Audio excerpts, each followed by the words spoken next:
नमस्कार विद्यार्थियों, आज हम बात करेंगे। आज का जो हमारा टॉपिक है अध्याय फर्स्ट शीत युद्ध का दौर और विषय हमारा राजनीति विज्ञान।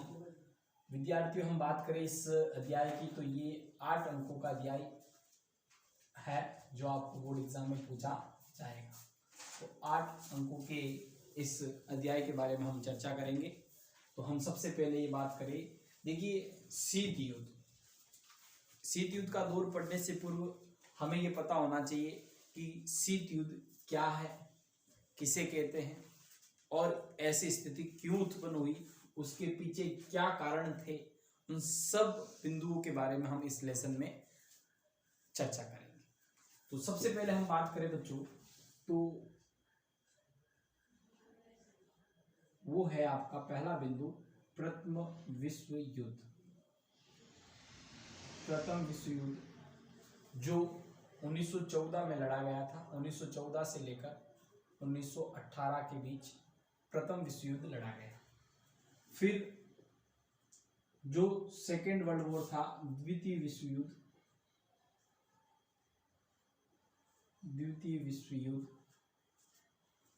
ये लड़ा गया आपके 1939 से लेकर 1945 तक द्वितीय विश्व युद्ध लड़ा गया।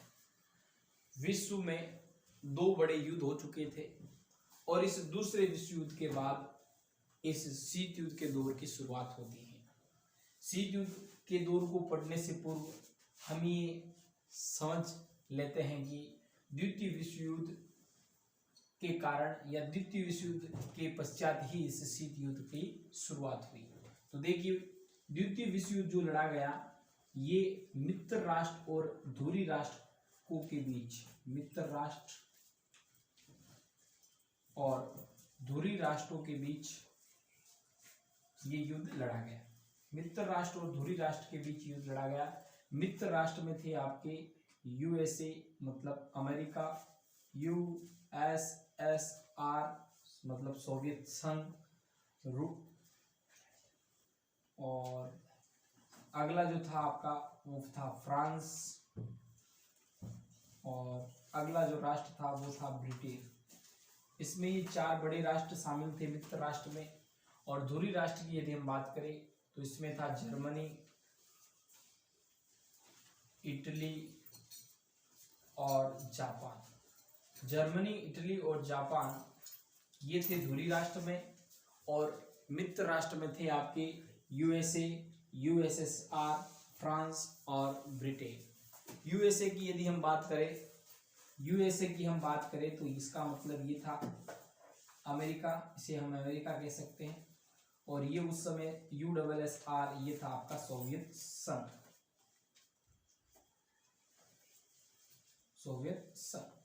ठीक। तो जो द्वितीय विश्व युद्ध है वो मित्र राष्ट्र और धुरी राष्ट्र के मध्य लड़ा गया, इन दोनों के मध्य लड़ा गया था। और जैसे ही द्वितीय विश्व युद्ध की समाप्ति हुई, वो किस प्रकार हुई, ये समाप्ति हुई थी अमेरिका के द्वारा, यूएसए के द्वारा क्या किया गया, परमाणु हमला किया गया। और वो किया गया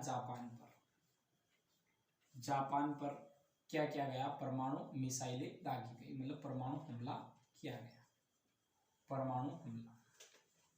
और ये जो परमाणु हमला हुआ वो जापान के 2 बड़े शहरों पर हुआ। एक था हिरोशिमा, दूसरा था नागासाकी। इन 2 बड़े शहरों पर जापान में परमाणु हमला हुआ और हमला करने वाला कौन था, यूएसए। और ये जो हमला हुआ था वो 6 अगस्त 1945 को 6 अगस्त 1945 को तो हिरोशिमा पर ये हमला हुआ था। और 9 अगस्त 1945 को ये हमला नागासाकी पर हुआ था। तो अमेरिका के द्वारा हिरोशिमा पर जो बम गिराया गया था उसका नाम था लिटिल बॉय, और नागासाकी पर जो बम गिराया गया था उसका नाम था फेट मैन।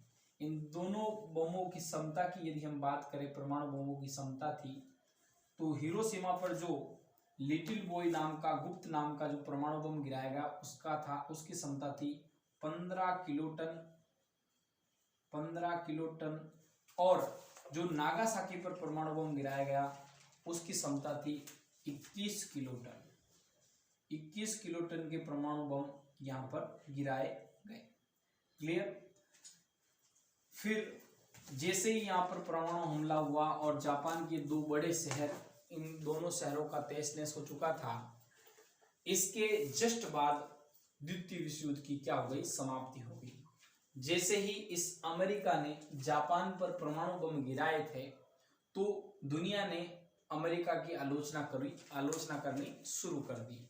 और आलोचना इस आधार पर कही कि जब जापान आत्मसमर्पण करने वाला था तो जापान पर अमेरिका के द्वारा जो परमाणु बम गिराए गए वो एक गलत बात थी, गलत काम था। जापान पर परमाणु बम नहीं गिराए जाने चाहिए थे। दूसरी बात आलोचकों ने ये कही कि दुनिया में अपने आप को सर्वशक्तिशाली बताने के लिए इस अमेरिका ने ये काम किया। और तीसरी बात, दक्षिण पूर्व एशिया और एशिया के जितने भी जो छोटे बड़े देश थे जहां पर सोवियत संघ का प्रभुत्व था, तो वहां से सोवियत संघ को सैन्य सहायता और राजनीतिक फायदा जो मिल रहा था उस लाभ को प्राप्त करने से रोकना भी इसका मुख्य उद्देश्य था। इसलिए जापान पर परमाणु बम गिराए। ठीक। लेकिन अमेरिका ने वापस अपने पक्ष में यह तर्क दिया और कहा कि हम इस द्वितीय विश्व युद्ध को जल्दी से जल्दी समाप्त करना चाहते थे, इसलिए हमने जापान पर परमाणु बम गिराए थे। तो जैसे ही द्वितीय विश्व युद्ध की समाप्ति हुई और इसकी समाप्ति के साथ ही आपका दौर शुरू हो जाता है और वो है आपका शीत युद्ध का दौर। शीत युद्ध का दौर। क्लियर। तो शीत युद्ध के दौर की शुरुआत द्वितीय विश्व युद्ध के बाद होती है। तो शीत युद्ध के दौर की यदि हम बात करें तो बच्चों ये दौर 1945 से शुरू होता है और सोवियत संघ के विघटन तक चलता है और ये 1991 तक चलता है। तो लगभग 45 सालों तक ये दौर चला था। ठीक। अब हम बात करते हैं शीत युद्ध क्या है या किसे कहते हैं।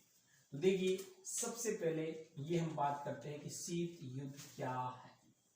शीत युद्ध क्या है। तो विद्यार्थी यदि हम शीत युद्ध की बात करें तो शीत युद्ध का जो शाब्दिक अर्थ हो सकता है ये उसे ये कह सकते हैं जुबानी जंग या वाक युद्ध। या तो उसे जुबानी जंग कहेंगे या इसको हम ये कह सकते हैं वाक युद्ध। यही शीत युद्ध है। और इसकी यदि हम परिभाषा की बात करें बच्चों तो परिभाषा इसकी ये रहेगी, परिभाषा वो रहेगी दो या दो से अधिक देशों के बीच युद्ध होने की पूरी संभावना, लेकिन वास्तव में युद्ध का नहीं होना, उसे ही हम शीत युद्ध कहते हैं। तो उसकी परिभाषा जो डेफिनेशन रहेगी वो ये रहेगी दो या दो से अधिक, दो या दो से अधिक, दो या दो से अधिक देशों के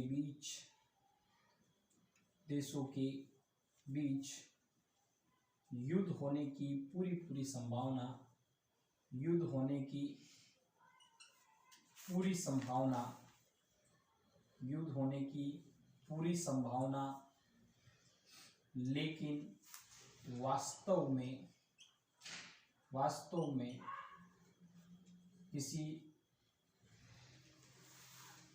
किसी भी युद्ध का न होना, इसे ही हम क्या कहते हैं, शीत युद्ध कहते हैं। लेकिन शीत युद्ध के दौरान युद्ध तो नहीं होता है, लेकिन विद्यार्थियों ये ध्यान रखना कि शीत युद्ध के दौरान तनाव, संघर्ष, द्वंद्व,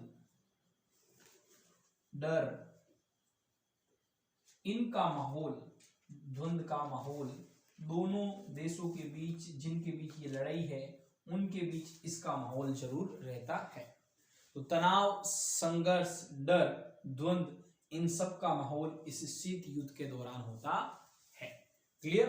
तो ये था आपका शीत युद्ध के बारे में कि शीत युद्ध क्या या शीत युद्ध किसे कहते हैं।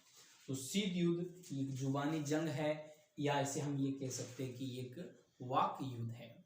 या इसकी परिभाषा की यदि हम बात करें विद्यार्थियों, तो दो या दो से अधिक मुल्कों के बीच युद्ध होने की पूरी संभावना, लेकिन वास्तव में युद्ध का न होना ही शीत युद्ध होता है। शीत युद्ध के दरमियान दोनों राष्ट्रों के बीच तनाव का माहौल रहता है, संघर्ष की स्थिति रहती है, डर और द्वंद्व की भावना दोनों के बीच रहती है। इसे हम ये कह सकते हैं विचारधारा की आपस में लड़ाई होती रहती है। और ऐसा हमें देखने को मिला 1945 के बाद सोवियत संघ और संयुक्त राज्य अमेरिका के मध्य, जो विश्व की दो बड़ी महाशक्तियों के रूप में उभरी थी। तो ये हो गया आपका शीत युद्ध क्या है और शीत युद्ध किसे कहते हैं उसके बारे में हमने डिस्कस किया। देखो, शीत युद्ध के दौरान ही ये जो पूरी दुनिया है, इस दुनिया के अंदर पूरी दुनिया में दो गुट बने, दो गुटों का क्या हुआ, निर्माण हुआ। और इन दोनों गुटों की यदि हम बात करें, जो पहला गुट था उसे हम कह सकते हैं जो पश्चिमी राष्ट्र थे, उन पश्चिमी राष्ट्रों ने मिलकर पश्चिमी गठबंधन का क्या किया, निर्माण किया, पश्चिमी गठबंधन। और दूसरा गुट जो था, जो जितने भी पूर्वी राष्ट्र थे या पूर्वी देश थे, तो उन पूर्वी देशों ने मिलकर एक गठबंधन बनाया, उसे हम पूर्वी गठबंधन कहते हैं। ठीक, इस पश्चिमी गठबंधन को पहली दुनिया की संज्ञा दी गई, पहली दुनिया की संज्ञा दी गई और पूर्वी गठबंधन को दूसरी दुनिया की संज्ञा दी गई, दूसरी दुनिया भी कहा जाता है। ठीक, तो शीत युद्ध के दौरान मुख्यतः इन दोनों गठबंधनों के बीच ही तनाव की स्थिति रही, जिसमें इस पश्चिमी गठबंधन की जो अगुवाई है, जो नेतृत्व करने वाला था, वो था आपका अमेरिका, यूएसए। और इस दूसरी दुनिया था पूर्वी गठबंधन का जो नेतृत्व करने वाला था, वो था आपका यूएसएसआर, सोवियत संघ। ये था आपका दूसरी दुनिया का नेतृत्व करने वाला। ठीक, इस पश्चिमी गठबंधन की यदि बात करें तो इसमें वो राष्ट्र थे जिनकी जो विचारधारा थी वो उदारवादी एवं पूंजीवादी विचारधारा, उदारवादी एवं पूंजीवादी विचारधारा के समर्थक वाले जितने भी राष्ट्र थे वो सब पश्चिमी गठबंधन में शामिल थे। उसी प्रकार पूर्वी गठबंधन में साम्यवादी एवं या कह सकते हैं साम्यवादी एवं समाजवादी विचारधारा वाले राष्ट्र पूर्वी गठबंधन में शामिल थे। तो दुनिया द्वितीय विश्व युद्ध के बाद दो गुटों में बन चुकी थी। दो गुटों में पहला गुट था पश्चिमी गठबंधन, जिसे हम पहली दुनिया भी कहते हैं। इसका नेतृत्व आपके इस अमेरिका ने किया। इसमें जो भी राष्ट्र शामिल थे उन सभी राष्ट्रों की जो नीति थी वो उदारवादी एवं पूंजीवादी विचारधारा पर आधारित थी। और पूर्वी गठबंधन जो था, वो पूर्वी राष्ट्र जितने भी थे उन्हें हम पूर्वी गठबंधन की संज्ञा देते हैं। ये दूसरी दुनिया का रूप था, इसे दूसरी दुनिया भी कहते हैं। और इसका नेतृत्व आपके यूएसएसआर अर्थात सोवियत संघ ने किया था। ठीक, और इनकी जो विचारधारा थी वो साम्यवादी या समाजवादी विचारधारा पर आधारित थी। क्लियर? तो ये दुनिया दो गुटों में उस समय बंट चुकी थी। फिर हम आगे बात करें कि इन दो गुटों ने अपने अपने संगठन तैयार किए। तो एक संगठन था नाटो, जिसकी स्थापना हुई थी अप्रैल 1949 के अंदर। नाटो जिसकी स्थापना हुई थी अप्रैल 1949 में, जिसे हम कहते हैं नॉर्थ अटलांटिक ट्रीटी ऑर्गेनाइजेशन। इसका पूरा नाम है नॉर्थ अटलांटिक ट्रीटी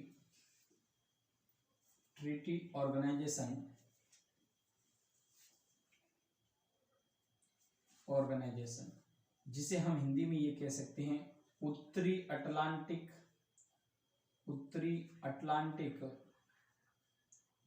संधि संगठन, उत्तरी अटलांटिक संधि संगठन, इसका ये पूरा नाम था नाटो का। क्लियर। और इसका जो नेतृत्व है नाटो का, वो किसने किया था? नेतृत्व करने वाला था आपका अमेरिका। और इसमें जब इसकी स्थापना हुई थी उस समय इसके जो सदस्य थे वो कितने थे? 12 देश थे। 12 मुल्क इसके उस समय सदस्य थे, तत्कालीन सदस्यों की बात कर रहे हैं। और इसका जो मुख्य उद्देश्य था वो क्या था? वो मुख्य उद्देश्य, विद्यार्थियों ध्यान से सुने, यहां से एग्जाम में क्या बन सकता है? प्रश्न बन सकता है। और जो मुख्य उद्देश्य था वो आपका था, जो मुख्य उद्देश्य था वो ये था कि इस नाटो में शामिल जितने भी राष्ट्र हैं उन सभी राष्ट्रों में से किसी भी एक राष्ट्र पर यदि कोई हमला हो जाता है तो नाटो में शामिल सभी देश अपने ऊपर हमला मानेंगे और यथासंभव पीड़ित देश की क्या करेंगे? सहायता करेंगे। मतलब जिस पर हमला हुआ है उसकी नाटो में शामिल सभी देश सहायता करेंगे। एक बार वापस रिपीट कर रहा हूं, इसका जो मुख्य उद्देश्य ये था कि नाटो में शामिल सभी राष्ट्रों में से किसी भी एक राष्ट्र पर यदि हमला हो जाता है तो नाटो में शामिल सभी देश उसकी यथासंभव सहायता करेंगे और साथ ही साथ और ये मानेंगे कि ये हमला उस पर ना होकर हमारे पर हुआ है और जितना हो सकता है कोशिश यही होगी कि उसकी सहायता की जाए। ये इसका मुख्य उद्देश्य था। ठीक, देखिए, और इसकी अगुवाई करने वाला कौन था? अमेरिका था। अमेरिका के नेतृत्व में ये नाटो की स्थापना होती है। ठीक, तो पूंजीवादी विचारधारा पर आधारित जो भी राष्ट्र थे उन सभी राष्ट्रों को हम पश्चिमी गठबंधन की संज्ञा दी थी। वही जो पश्चिमी गठबंधन था वो पश्चिमी गठबंधन ही किसका नया रूप ले लेता है? किस रूप में ले लेता है? वो नाटो के रूप में नया रूप ले लेता है। उसी प्रकार जो साम्यवादी विचारधारा वाले राष्ट्र थे, समाजवादी विचारधारा वाले राष्ट्र थे, उन्होंने एक पैक्ट या समझौता किया जिसे हम कहते हैं वार्सा समझौता या वार्सा पैक्ट या वार्सा संधि। वार्सा समझौता, ये जो वार्सा समझौता होता है वो कब होता है? 1955 के अंदर, 1955 में होता है। और कहाँ होता है ये होता है पोलैंड की राजधानी वार्सा के अंदर। पोलैंड की राजधानी वार्सा में ये समझौता होता है। पोलैंड की राजधानी वार्सा में ये समझौता होता है। ठीक, और ये समझौता क्यों हुआ था और ये समझौता करने वाले कौन थे? जितने भी जो साम्यवादी राष्ट्र थे, समाजवादी राष्ट्र थे, उन्होंने इस नाटो में शामिल जितने भी जो देश थे उनसे मुकाबला करने, यूरोप में मुकाबला करने के लिए इस समझौते की क्या की थी? इन्होंने समझौता किया था। ठीक, तो इनका जो मुख्य कार्य वो क्या था? मुख्य कार्य यही था कि नाटो में शामिल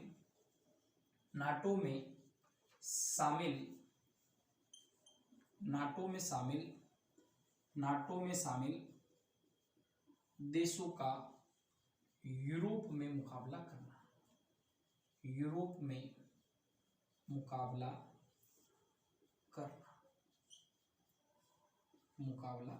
करना। क्लियर? ये था आपका वार्सा समझौता। पूंजीवादी राष्ट्रों ने कौन सा संगठन बनाया? नाटो, जिसे हम कहते हैं नॉर्थ अटलांटिक ट्रीटी ऑर्गेनाइजेशन। उसी प्रकार साम्यवादी राष्ट्रों ने एक समझौता किया उसके बदले में, वार्सा समझौता, और वो था 1955 में हुआ था पोलैंड की राजधानी वार्सा के अंदर। और इनका मुख्य काम था कि नाटो में शामिल देशों का यूरोप में मुकाबला करना। ठीक, आगे देखिए, आगे हम बात कर रहे हैं अब ये दोनों संगठन हमने पढ़ लिए और आपके जो लेसन में जो शुरुआत होती है वो होती है क्यूबा मिसाइल संकट को लेकर, जिसको हमने शुरुआत में इसकी चर्चा न कर अब हम इसकी चर्चा कर रहे हैं, क्योंकि क्यूबा मिसाइल संकट की जो बात होती है तो 1961 और 62 के अंदर वो संकट आता है। क्लियर? तो हम शुरुआत अब कर रहे हैं क्यूबा मिसाइल। देखिए हम बात कर रहे हैं क्यूबा मिसाइल संकट। क्यूबा मिसाइल संकट।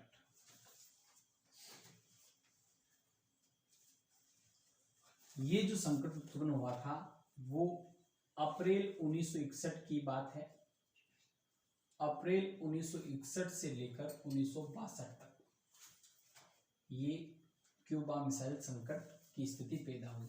और जब भी आपको शीत युद्ध के दायरे पहुंचे तो शीत युद्ध के दायरे में दो चीजें याद रखनी, क्यूबा मिसाइल संकट और एक कोरियाई संकट जो 1950 से 1953 तक हुआ था। हम बात कर रहे हैं क्यूबा मिसाइल संकट की। तो क्यूबा मिसाइल संकट अप्रैल 1961 से लेकर 1962 तक। अब ध्यानपूर्वक सुनिएगा। सबसे पहले हम बात करते हैं क्यूबा की। ये जो क्यूबा है एक छोटा सा द्वीपीय देश था और जो अमेरिका के तट से लगा हुआ है। एक छोटा सा द्वीपीय देश है, अमेरिका के तट से लगा हुआ है, लेकिन यहाँ पर जो सरकार थी उस समय वो थी साम्यवादी सरकार, और अभी हाल ही में भी वहां पर साम्यवादी सरकार ही है। तो क्यूबा एक अमेरिका से लगा हुआ छोटा सा द्वीपीय देश है। अमेरिका से लगा हुआ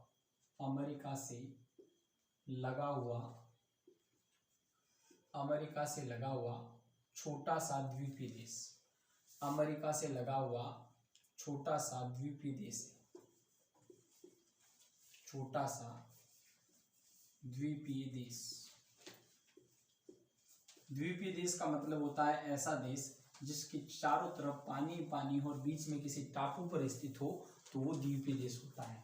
तो क्यूबा की बात हो गई। इसकी भौगोलिक स्थिति की बात की तो अमेरिका से लगा हुआ एक छोटा सा द्वीपीय देश था, और उस समय की बात करें तो यहाँ पर साम्यवादी सरकार थी, और इस साम्यवादी सरकार थी यहाँ पर। और इस क्यूबा पर अधिकार किसका था? सोवियत संघ का अधिकार था। सोवियत संघ का अधिकार था। क्लियर? सोवियत संघ का उस समय अधिकार था। और उस समय क्यूबा के जो तत्कालीन राष्ट्रपति थे, तत्कालीन राष्ट्रपति उस समय के जो राष्ट्रपति थे वो थे आपके फिदेल कास्त्रो। वो तत्कालीन राष्ट्रपति थे, फिदेल कास्त्रो। क्लियर? और अब ध्यान से सुनिएगा कि बात है अप्रैल 1961 की। कब की बात है? अप्रैल 1961 की। तो अप्रैल 1961 में सोवियत संघ के नेताओं को ये चिंता सता रही थी कि क्यूबा अमेरिका से लगा हुआ एक छोटा सा द्वीपीय देश है और क्यूबा अमेरिका से नजदीक में है, तो क्यूबा पर कहीं ना कहीं अमेरिका हमला न कर दे, इस बात की चिंता सोवियत संघ के नेताओं को सता रही थी। और उन नेताओं को यह भी लग रहा था कि यदि अमेरिका क्यूबा पर हमला कर देगा तो वहां के जो राष्ट्रपति थे फिदेल कास्त्रो, कहीं उनका तख्ता पलट ना हो जाए। ठीक इस बात की चिंता सोवियत संघ के नेताओं को अप्रैल 1961 से होने लगी। क्लियर? और फिर हम बात करें 1962 के अंदर सोवियत संघ के एक नेता हुए थे। सोवियत संघ के नेता थे निकिता क्रुश्चेव। सोवियत संघ के नेता निकिता क्रुश्चेव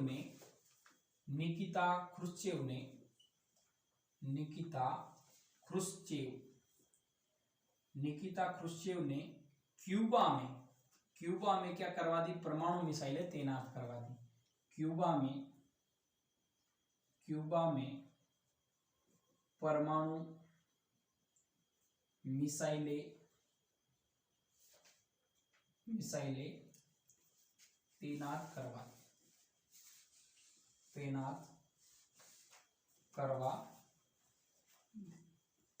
क्लियर? तो 1962 में सोवियत संघ के एक नेता हुए थे निकिता क्रुश्चेव। इन्होंने यहाँ पर परमाणु मिसाइलें तैनात करवा दी, जिसके परिणाम स्वरूप क्या हुआ कि अब क्यूबा से अमेरिका पर या अमेरिका के आधे से अधिक भाग पर, लगभग 2/3 भाग पर क्यूबा से अमेरिका पर डायरेक्ट हमला किया जा सकता था, तो लगभग 2/3 भाग, आधे से अधिक भाग कह सकते हैं, 2/3 भाग पर अमेरिका पर सीधा क्यूबा से हमला किया जा सकता था। तो जो ये परमाणु मिसाइलें तैनात करवाई गई थी, इसकी जो भनक है, इसकी जो भनक है, जो या इसका जो पता है, वो अमेरिका को कब लगा था? वो 3 सप्ताह बाद लगा था। अमेरिका को इसकी भनक कब लगी थी? 3 सप्ताह बाद लगी थी। और 3 सप्ताह बाद जब इसकी भनक लगी तो अमेरिका में तहलका मच चुका था कि क्यूबा के अंदर सोवियत संघ ने परमाणु मिसाइलें तैनात करवा दी है। अब ये कभी भी अमेरिका पर हमला कर सकता है। तो उस समय यूएसए के जो राष्ट्रपति थे, यूएसए के राष्ट्रपति, तत्कालीन राष्ट्रपति, और वो थे आपके जॉन एफ कैनेडी।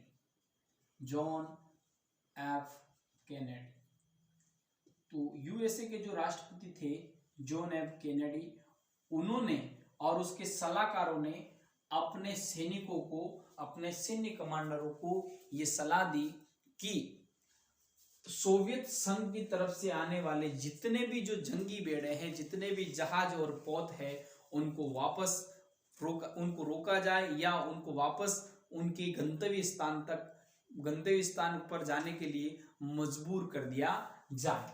तो ऐसा आदेश यूएसए के राष्ट्रपति जॉन एफ कैनेडी अपनी सेना के जवानों को या सैन्य कमांडर को देते हैं। तो ये जो भी अमेरिका की जो सेना है, सैनिक है, वो उनका सामना करने के लिए जाते हैं और परिणाम स्वरूप या तो सोवियत संघ के जहाजों ने अपना रूप चेंज कर लिया या फिर उन्होंने अपना स्थान या अपना रास्ता परिवर्तित कर लिया, क्योंकि दोनों राष्ट्रों को ये पता था कि यदि दोनों के बीच अनबनी हो गई तो इसका मतलब दोनों को क्या है, इससे नुकसान है। तो दोनों ने अपनी अपनी तरफ से अपने अपने हाथ वापस खींच लिए थे। इसी को हम कहते हैं क्यूबा मिसाइल संकट।